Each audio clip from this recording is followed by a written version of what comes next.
날씨가 무척 덥습니다.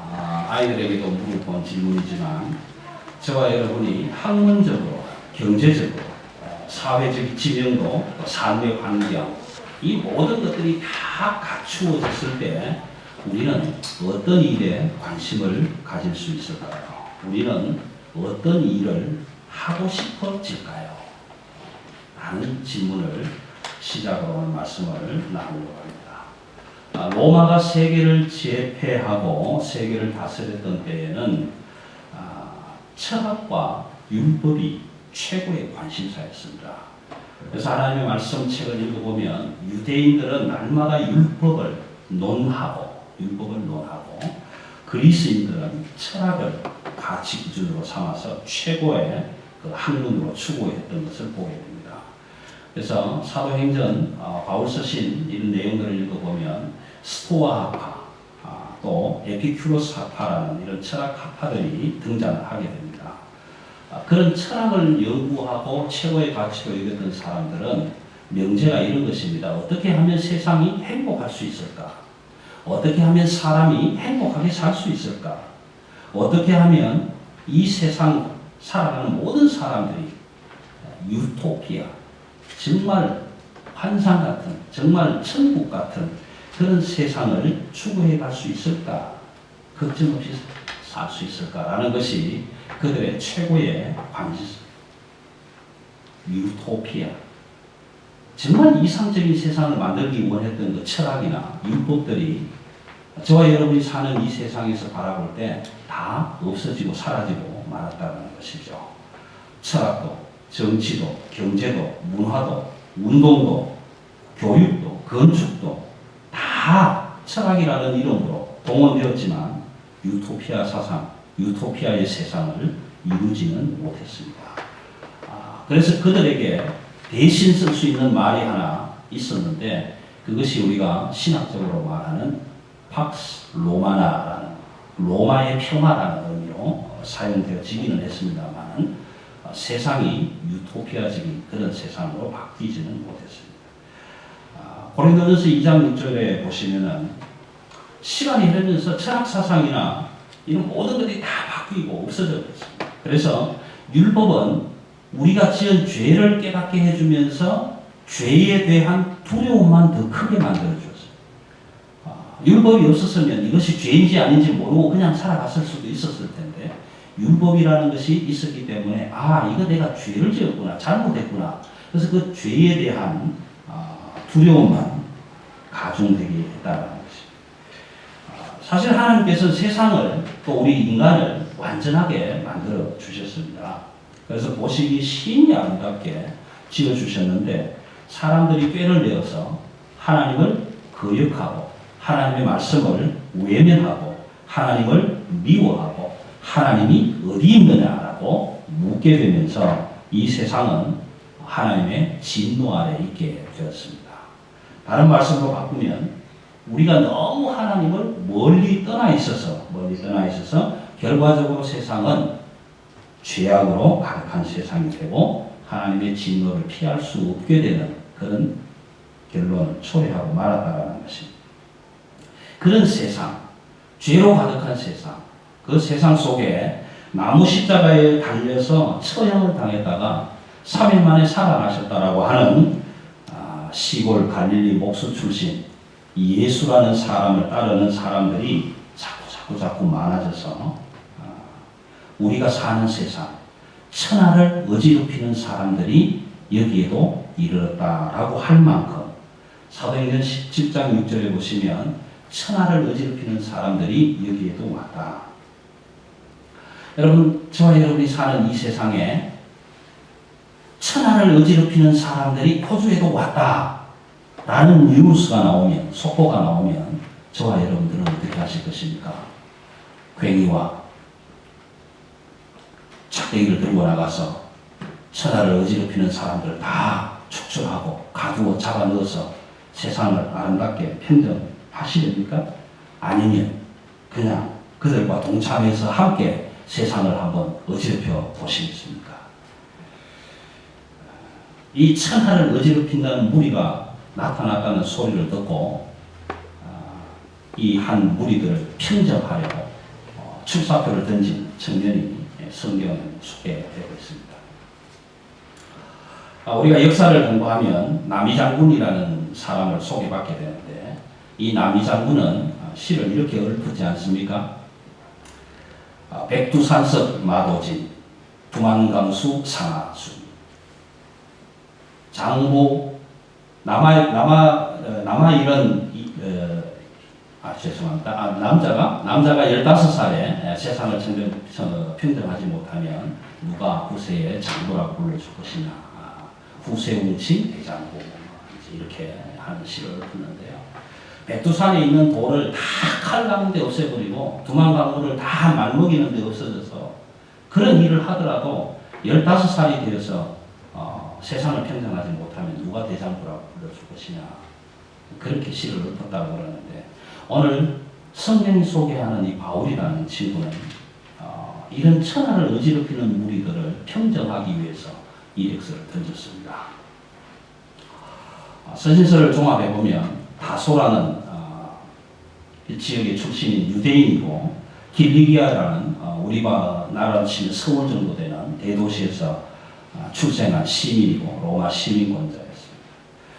당대에 최고의 사람들이 추구했던 철학 스토아 학파의 명문 학원으로 이름 불렸던 가말리엘의 문화에서 그 율법을 아주 엄격하게 공부를 했습니다. 요즘 중고등학교 아이들 같으면 제임스한 칼리지 정도 되겠죠. 그런 데서 열심히 부지런히 공부를 하고, 율법적으로는 난지 8일 만에 할례를 받고, 또 베냐민 지파 히브리인 족속으로서 하나님의 택함을 받았다라는 엄청난 자부심을 갖고 있는 이런 청년이 하나님의 일에 너무너무 열심한 1등 공신이 되었던 그 청년이 예수 믿는 사람들이 너무 많아져서 세상을 어지럽히고 있다. 그 소문을 듣고 출사표를 던지는데, 제사장을 찾아가서 이렇게 얘기를 합니다. 대제사장, 내가 이 천하를 어지럽히는 놈들을 모조리 잡아 가두겠습니다. 모조리 잡아 죽일 테니까 저에게 정권을 주십시오.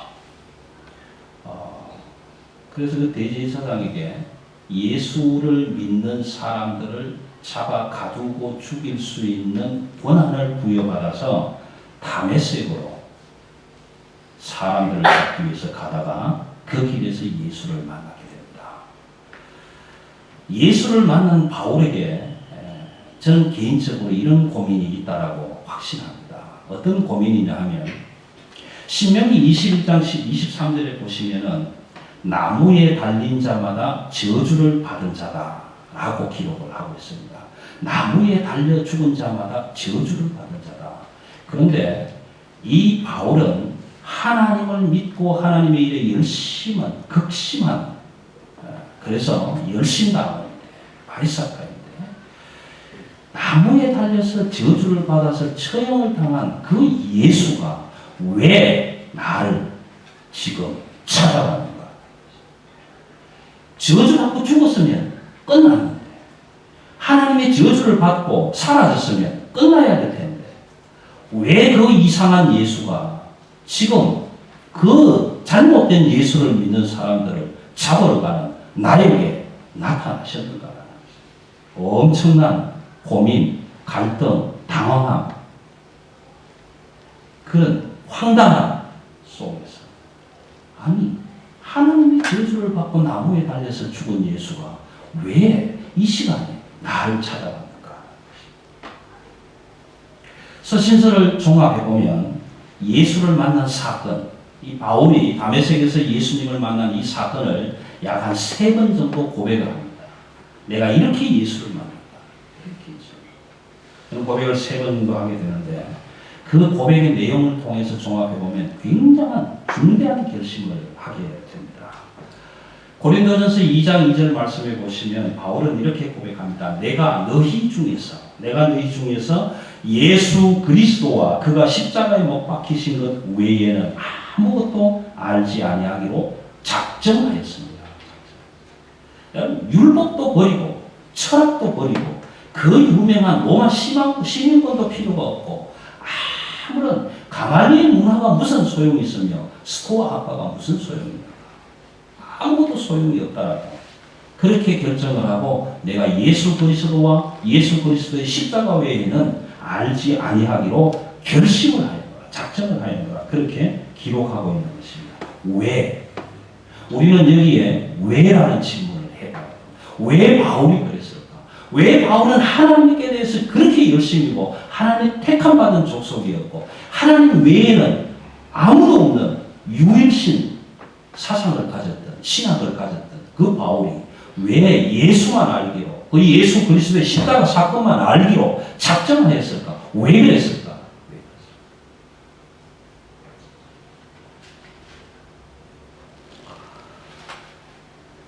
저주를 받아서 십자가에 죽었으면 끝날 줄로 생각했던 그 예수. 하나님의 저주를 받아서 십자가에서 죽었기 때문에 완전히 세상에서 다 사라져버렸을 것이라고 생각했던 그 예수.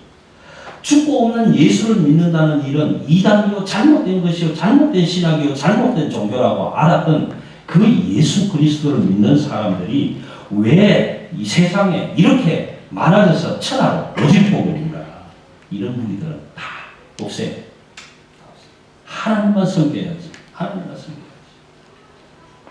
그 하나님만 섬겨야겠다는 열심 그리고 자기의 신학을 확실하게 가지고 있었기 때문에 그 예수 믿는 사람들을 잡으러 쫓아다녔던 그가 그 예수를 만난 뒤에 이건 철학도 아니구나.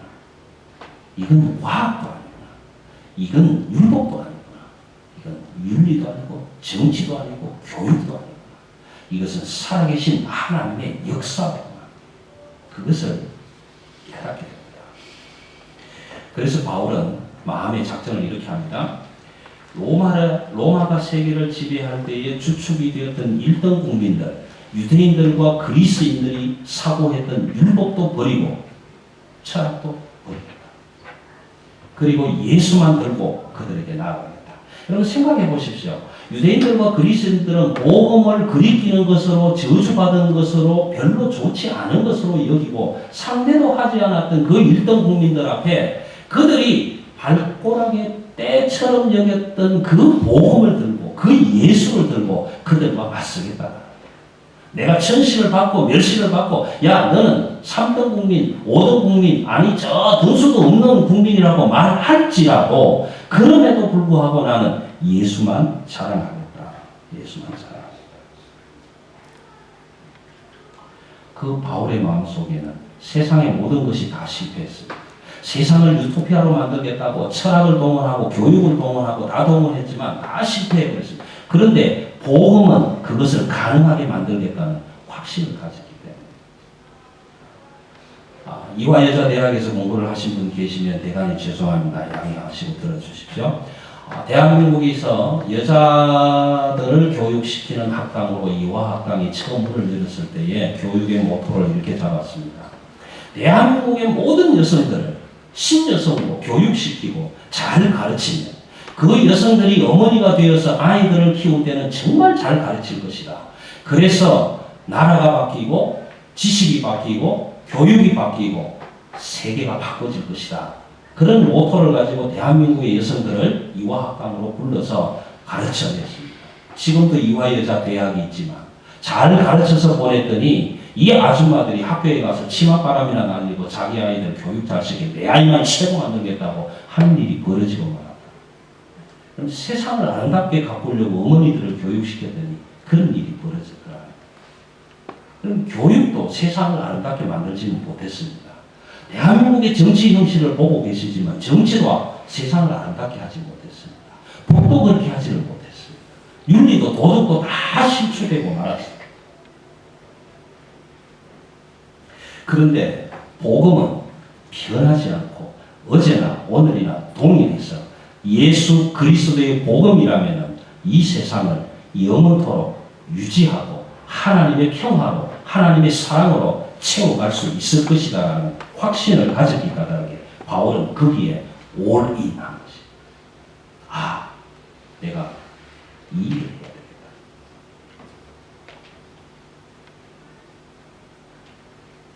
여러분 생각은 어떻습니까?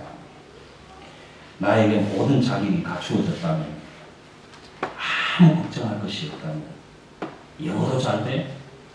학문도 높아?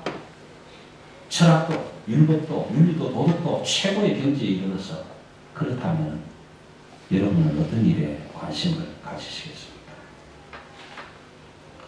바울은 당대의 최고의 학자였고 최고의 학파에서 공부를 했고 감히 때릴 수도 없고 가둘 수도 없는 특권을 가진 로마 시민권자로서 최고의 국민으로 대우를 받을 수 있었지만 그거 다 버리고 예수만 자랑하겠다고 십자가만 자랑하겠다고 내가 가진 모든 것을 배설물로 여기고 말았다라는 것입니다. 문제는 이제 우리에게 있습니다.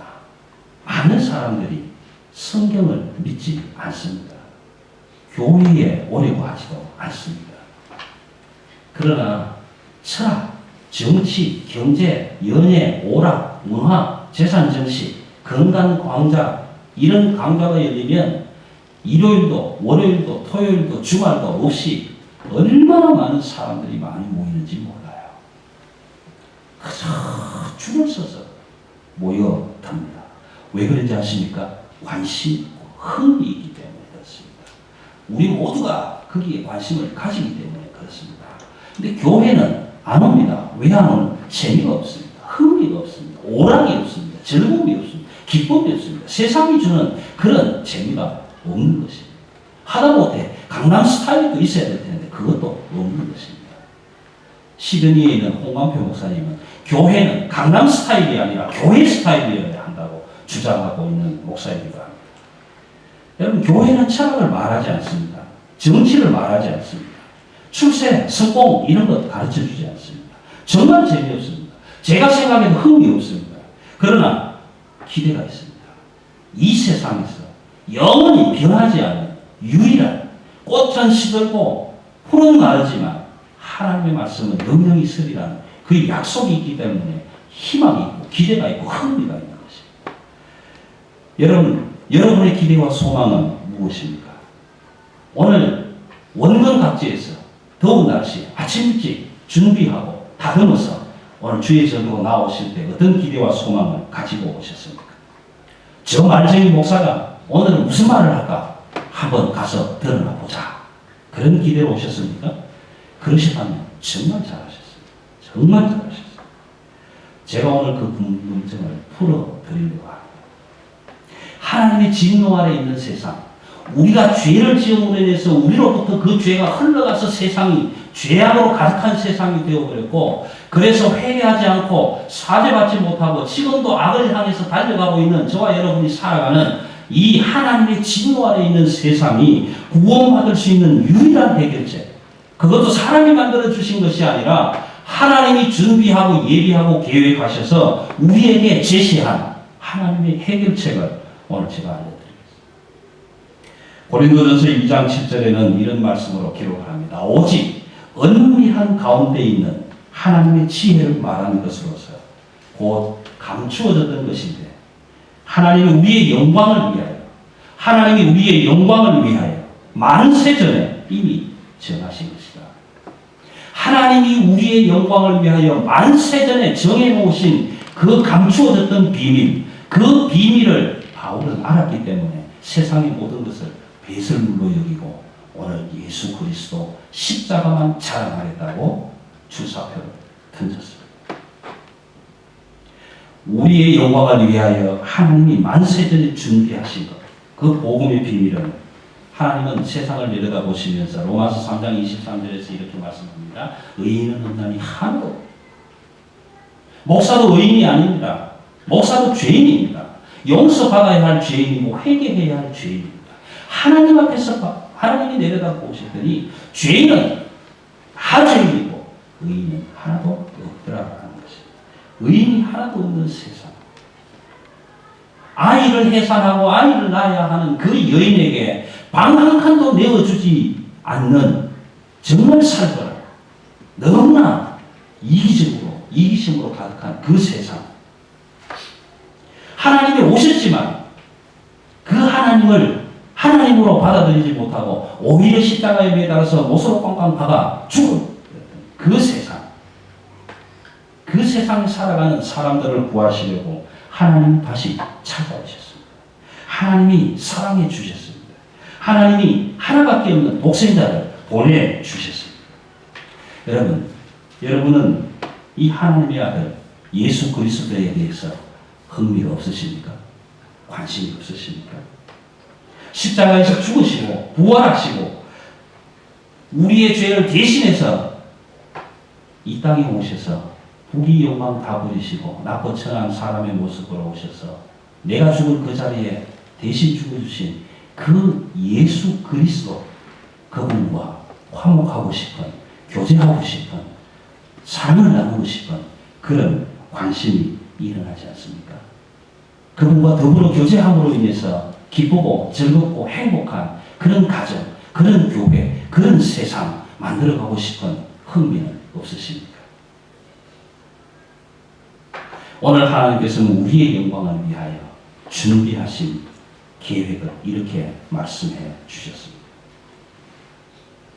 하나님이 세상을 이처럼 사랑하사 독생자를 주셨으니 이는 그를 믿는 자마다 멸망하지 않고 영생을 얻게 하려 하십니다.